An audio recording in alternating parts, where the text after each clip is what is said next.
Bayangkan data pribadi Anda, riwayat transaksi, lokasi, bahkan catatan kesehatan terekspos ke server asing. Bukan karena peretasan atau bahkan hacking, tapi melalui kesepakatan resmi antar negara.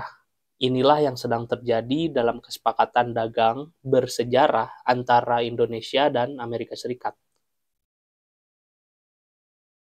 Yang diumumkan pada 22 Juli 2025. Di atas kertas, ini adalah keberhasilan diplomasi. Tarif dagang Indonesia ke Amerika Serikat turun drastis dari 32% ke 19%.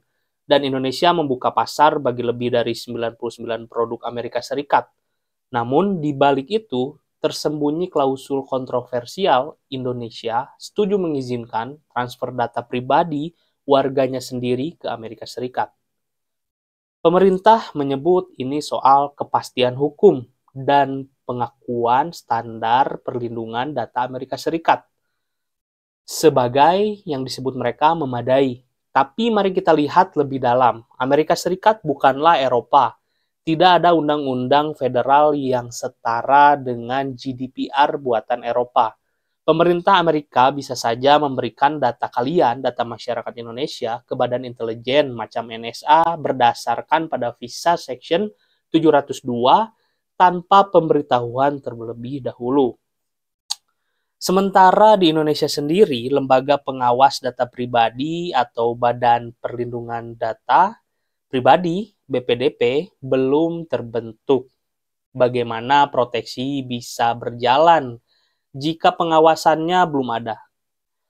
Lembaga hak sipil seperti ELSAM memperingatkan bahwa kesepakatan ini bertentangan dengan Undang-Undang PDP tahun 2022. Undang-undang itu jelas menyatakan bahwa data pribadi bukan komoditas, artinya transfer lintas negara hanya bisa dilakukan jika negara penerima memiliki proteksi hukum sebanding. Sementara Amerika Serikat sebenarnya belum demikian.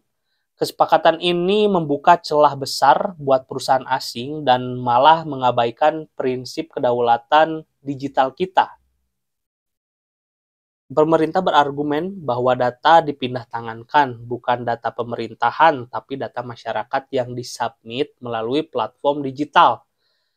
Tapi mari kita jujur pada diri kita sendiri. Sebagian besar pengguna tidak membaca kontrak layanan atau syarat dan ketentuan saat menginstal aplikasi.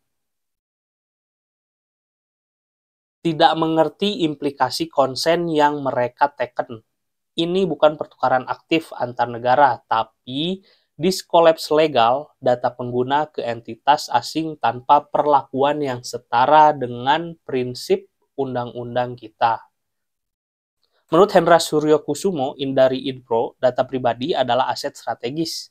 Jika pemerintah membiarkannya diproses di luar negeri, kita kehilangan kendali industri digital domestik, alih-alih menjadi pusat data utama, pusat data lokal bisa hanya jadi edge computing, mengancam keberlanjutan dan investasi lokal. Perjanjian ini juga menandai sebuah paradigma baru. Data menjadi alat tawar. Amerika Serikat ingin jaminan transfer lancar untuk perusahaan teknologi besar. Sementara Indonesia menukar itu demi perlindungan bagi eksportirnya. Tapi ini pertukaran hajat tinggi, kepentingan jangka pendek melawan hak digital jangka panjang.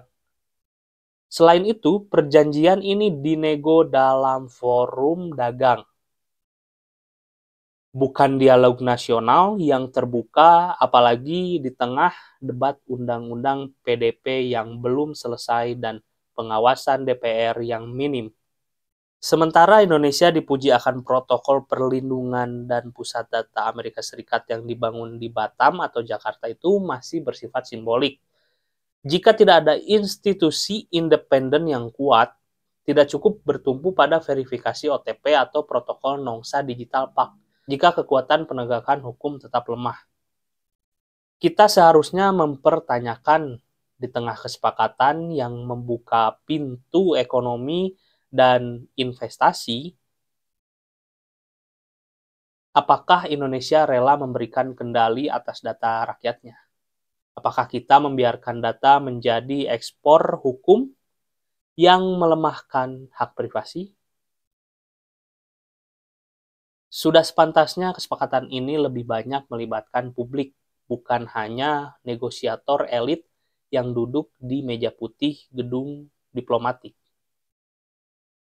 Karena ketika data warga diproses di luar negeri, bukan hanya privasi yang jadi taruhannya.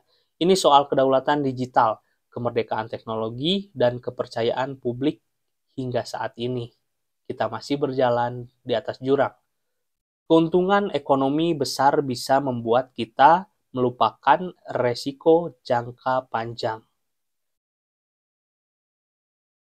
Dan jika pengawasan komprehensif dari DPR atau keselarasan hukum dengan UU PDP tidak segera terwujud,